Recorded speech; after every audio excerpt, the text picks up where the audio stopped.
Saudara, sejak 7 Oktober 2023 hingga bulan suci Ramadan berakhir, peperangan antara Israel dan Hamas tidak ada titik terang untuk melakukan gencatan senjata. Tapi sebagian warga Gaza masih menaruh asa untuk bisa merayakan Hari Raya Idul Fitri bersama keluarga.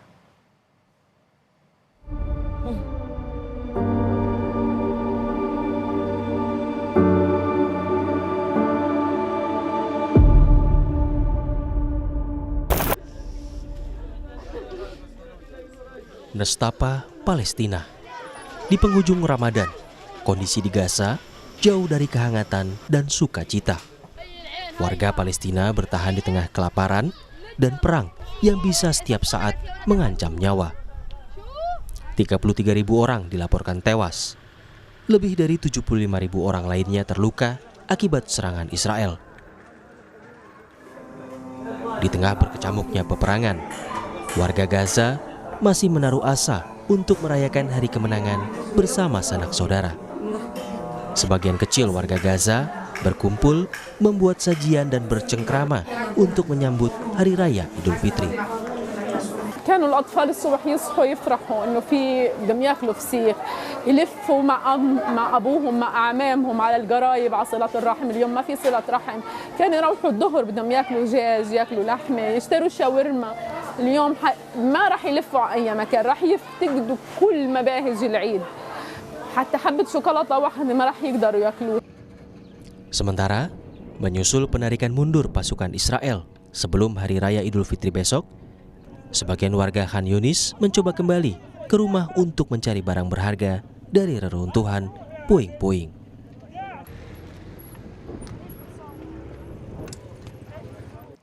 Idul Fitri menjadi momentum umat muslim merayakan kemenangan, tapi tidak semua berkesempatan merasakannya. Seperti warga Palestina yang kini tengah hidup di bawah agresi militer Israel. Lalu bagaimana warga Palestina, khususnya di Gaza, untuk menyambut Idul Fitri? Kita akan bergabung dengan relawan Mercy di Gaza, Fikri Rofiul Haq. Selamat malam waktu Indonesia, Mas Fikri. Selamat siang waktu Gaza, Mbak. Baik, Mas Fikri, bisa Mas Fikri ceritakan kepada kami bagaimana warga Palestina menjalani Ramadan sampai saat-saat menyambut Idul Fitri di tengah perang yang masih berkecamuk sampai saat ini? Ya, memang tentunya pada penghujung Ramadan ini sekali lagi kondisi di Jalur Gaza masih belum cukup membaik, di mana memang serangan-serangan dari pihak Israel masih terus dilakukan atau dilancarkan ke wilayah-wilayah yang ada di Jalur Gaza, ke berbagai titik yang ada di wilayah Jalur Gaza, baik dari Gaza Tengah maupun sampai Gaza Selatan.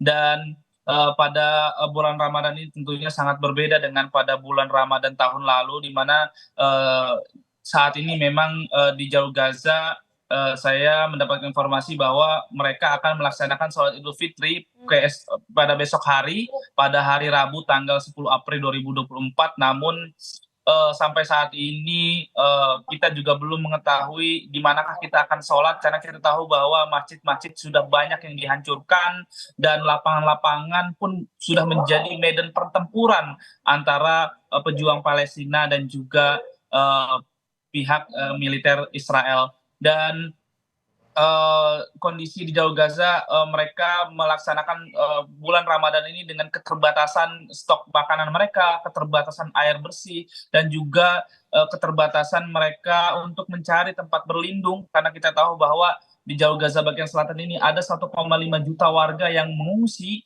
dari berbagai wilayah, baik dari Gaza Utara, Gaza City, maupun dari Gaza Tengah. Mereka mencari perlindungan di kota Rafah, dan kota Rafah ini kota terakhir yang ada di Jalur Gaza. Namun mereka pun setelah sampai di kota Rafah, mereka tidak mendapatkan perlindungan, karena kita tahu bahwa kota Rafah sampai detik ini juga masih menjadi target sasaran Israel, baik dari udara maupun dari darat.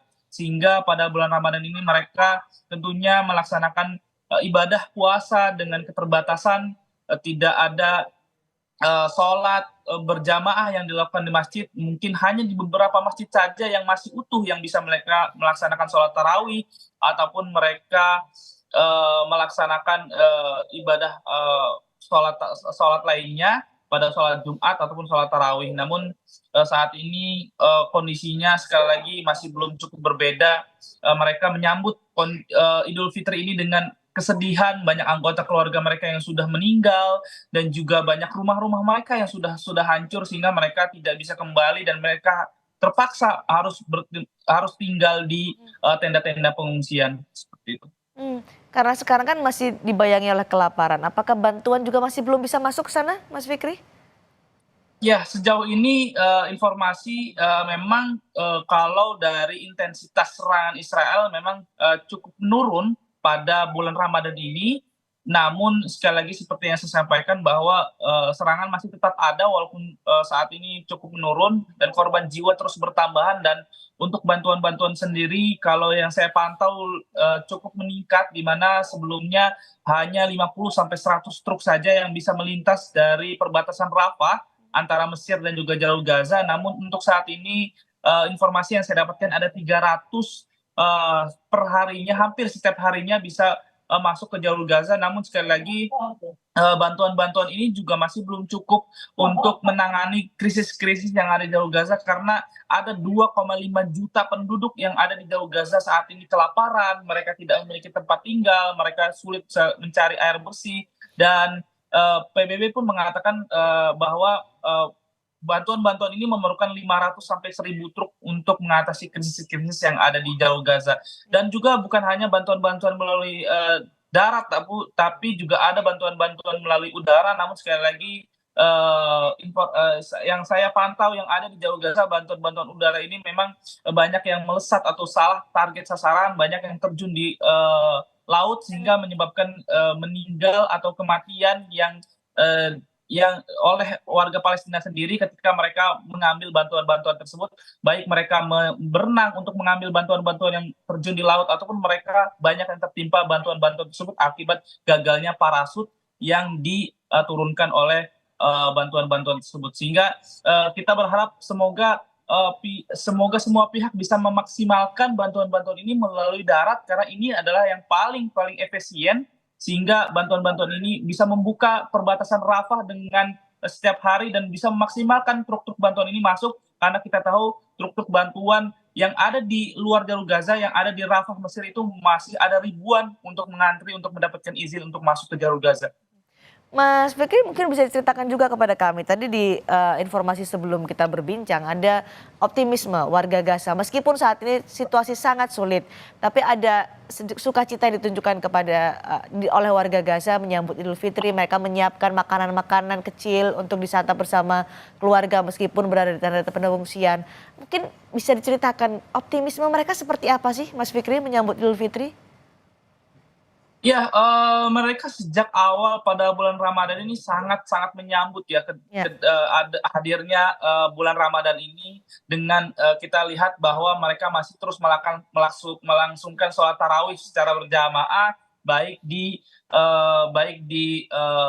masjid-masjid yang masih utuh ataupun di lapangan-lapangan yang masih bisa mereka melaksanakan sholat tarawih secara berjamaah. Artinya optimisme para warga menyambut bulan Ramadan ini dengan bergembira. Mereka bisa walaupun dengan keterbatasan sekali lagi yang mereka punya makanan-makanan, namun di akhir bulan Ramadan ini menjelang Idul Fitri juga mereka banyak juga yang mereka membuat hidangan-hidangan khas menu Palestina, seperti mereka membuat kue-kue dengan keterbatasan yang ada, dan tentunya ini memerlukan support dari kita semua, dari uluran-uluran bantuan kita semua. Semoga bantuan-bantuan dari masyarakat Indonesia juga tidak putus untuk kita salurkan ke saudara-saudara kita yang ada di Jalur Gaza, karena saat ini mereka masih terus membutuhkan bantuan dari kita.